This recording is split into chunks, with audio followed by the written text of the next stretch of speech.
अच्छा, आज हम क्लास लेते हैं gap generally accepted accounting principle.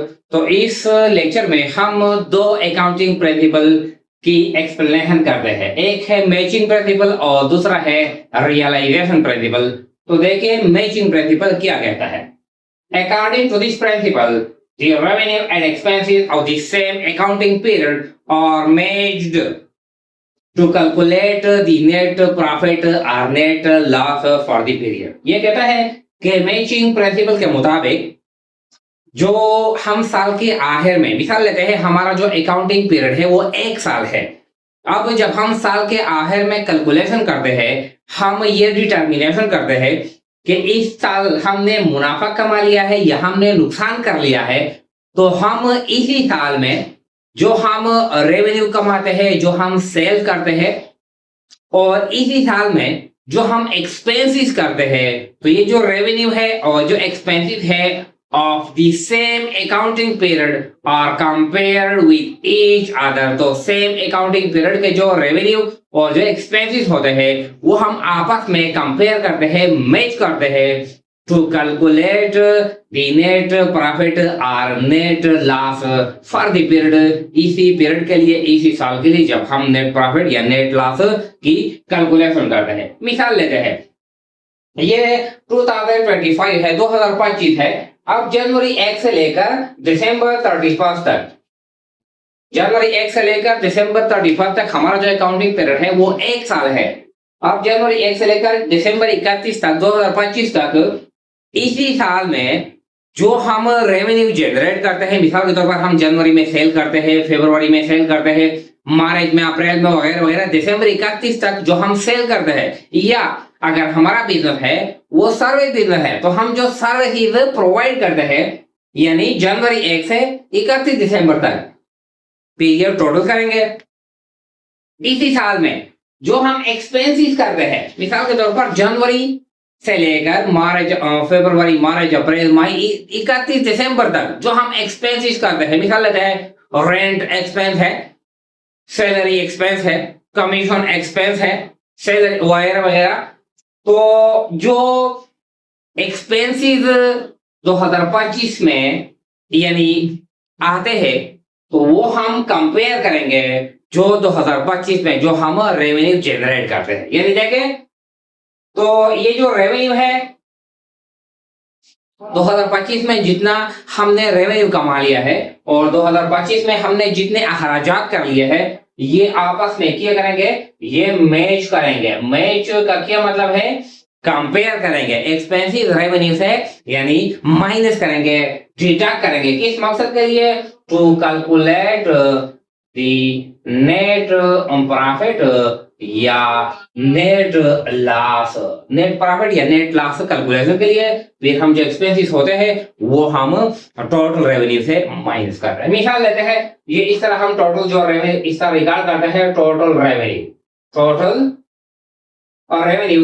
अब इससे हम माइनस करते हैं टोटल एक्सपेंसेस, टोटल एक्सपेंसेस। तो यहाँ पे हम हासिल करते हैं या तो हम नेट प्रॉफिट है या नेट क्या है, नेट लॉस है। मिसाल लेते हैं कि 2025 में हमने जो टोटल जो रेवेन्यू जनरेट कर ली, यहाँ पर फर्स्ट करते हैं ये 50,000 है। कितना है, ये 50,000 है। और जो हमने जो अखराजात कर ली है, टोटल जो अखराजात है ये 38,000 है। तो हमारा जो नेट प्रॉफिट है यानी नेट प्रॉफिट ये आ गया 12,000।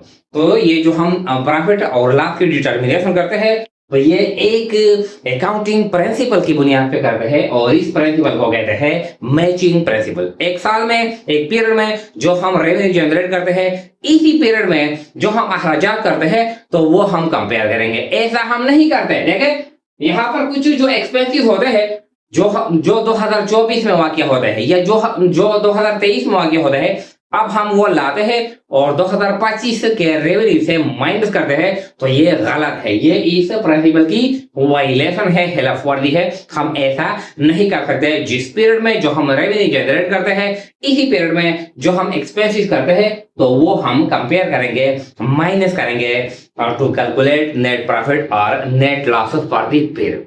ये तो हो गया, ये तो आसान हो गया। अब जो सेकंड जो प्रिंसिपल है, ये रियलाइजेशन प्रिंसिपल है, इसको हम कहते हैं, का दूसरा नाम है वो है एक्रूअल प्रिंसिपल या एक्रूअल कॉन्सेप्ट, यानी इसको कहता है ये एक्रूअल प्रिंसिपल, इसको एक्रूअल प्रिंसिपल भी कहते हैं। इसका क्या मतलब है देखें, according to this principle revenue is recognized when the goods are sold or services are provided whether the cash is received or not। ये कहता है कि इस प्रिंसिपल के मुताबिक हम रेवेन्यू की रिकॉग्निशन करेंगे, हम रेवेन्यू एज रेवेन्यू रिकॉर्ड करेंगे when the goods are sold, when the goods are delivered, जब हम आशिया डिलीवर करते हैं, जब हम आशिया फरोख्त करते हैं तो हम ये रेवेन्यू यानी रिकॉर्ड करेंगे, या सर्विसेज और प्रोवाइडेड, या जब हम हमारा जो बिजनेस है वो सर्विस बिजनेस है, जब हम सर्विस प्रोवाइड करते हैं तो ये भी हम रेवेन्यू यानी रिकॉर्ड करेंगे। Whether the cash is received और नॉट, चाहे हमने कैश वसूल किया है या कैश वसूल नहीं किया है, जब हम आशिया फरोख्त करते हैं या सर्विसेज प्रोवाइड करते हैं, बस हमने रेवेन्यू जनरेट कर ली, ये हम एज ए रेवेन्यू रिकॉर्ड करेंगे। पैसे वसूल करना या पैसे वसूल ना करना, इसका रेवेन्यू से कोई ताल्लुक नहीं है, ये प्रिंसिपल ये कहता है। इसके जो दूसरा पार्ट है, इसका दूसरा पार्ट भी है, and expenses are recognised when the benefit are achieved whether the cash is paid or not। और फिर कहता है कि एक्सपेंसेस की पहचान होती है, एक्सपेंसेस हम एक्सपेंसेस रिकॉर्ड करेंगे when the benefit are achieved, जब हम फायदा हासिल करते हैं, चाहे हम कैश पेमेंट करते हैं या नहीं करते, जब हम फायदा हासिल करते हैं फिर हम एक्सपेंसेस रिकॉर्ड करेंगे। इसका ताल्लुक पेमेंट के साथ नहीं है, चाहे हम पेमेंट करते हैं या नहीं करते, लेकिन जब हम बेनिफिट वसूल करते हैं तो वो हम एक्सपेंसेस रिकॉर्ड करेंगे। तो ये दोनों है, रेवेन्यू भी है और एक्सपेंसेस भी है। जब हम आशिया फरोख्त करते हैं या सर्विस प्रोवाइड करते हैं, बस हमने रेवेन्यू जनरेट कर ली, चाहे हमने कैश वसूल किया है या नहीं, हमने रेवेन्यू जनरेट कर ली। या जब हम बेनिफिट वसूल करते हैं, चाहे हम पेमेंट करते हैं या नहीं करते,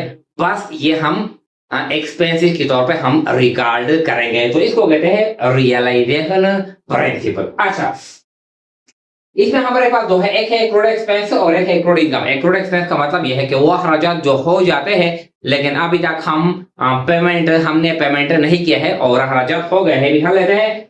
और रेंट है, एक्रूड रेंट है और एक्रूड सैलरी है। हमने एक महीने के लिए यानी दुकान यानी किराए पे लिया है, हमने एक महीना दुकान इस्तेमाल कर लिया है, अब रेंट ड्यू है लेकिन अभी तक हमने पेमेंट नहीं किया है, तो ये इस प्रिंसिपल की बुनियाद पर इस महीने का अखराजात यानी हम इसमें काउंट करेंगे, रिकॉर्ड करेंगे। सैलरी एक्सपेंसिव, हमारे पास कुछ एम्प्लॉय है वो हमारे साथ काम करते हैं।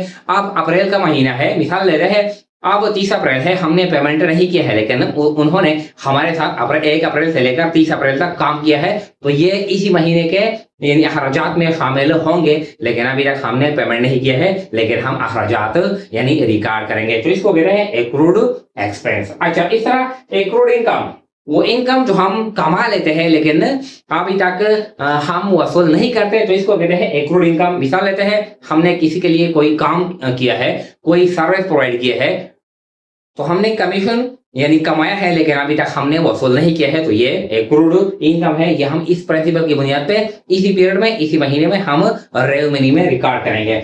बिल्डिंग रेंट है, हमने किसी को बिल्डिंग रेंट पे दिया है, तो यानी उन्होंने 1 महीना बिल्डिंग इस्तेमाल कर लिया, अब हमने 1 महीने के लिए जो रेंटल इनकम है वो हमने कमा लिया है लेकिन हमने वसूल नहीं किया है, तो इसी महीने में वो रेंटल इनकम हम रिकॉर्ड करेंगे कि ये इसी महीने का, इसी पीरियड का इनकम है अकॉर्डिंग टू दिस यानी रियलाइजेशन प्रिंसिपल। अच्छा, जो हम एडजस्टिंग एंट्री करते हैं साल के आखिर में या महीने के आखिर में, जो हम एडजस्टमेंट करते हैं, एडजस्ट एंट्री करते हैं, तो एडजस्ट एंट्री के लिए ये जो रियलाइजेशन प्रिंसिपल है ये बेस है। बेस जो हम एडजस्ट एंट्री पास करते हैं महीने के आखिर में या साल के आखिर में, तो हम ये क्यों पास करते हैं, ये ऑन द बेसिस ऑफ यानी रियलाइजेशन प्रिंसिपल के जो यानी हम फायदा हासिल करते हैं, एक्सपेंस रिकॉर्ड करें, जो हम सर्विस प्रोवाइड करते हैं या गुड्स प्रोवाइड करते हैं तो आप रेवेन्यू यानी रिकॉर्ड करें। तो एडजस्टिंग एंट्री करिए ईयर या रिडक्शन प्रिंसिपल किया है ये हो गया।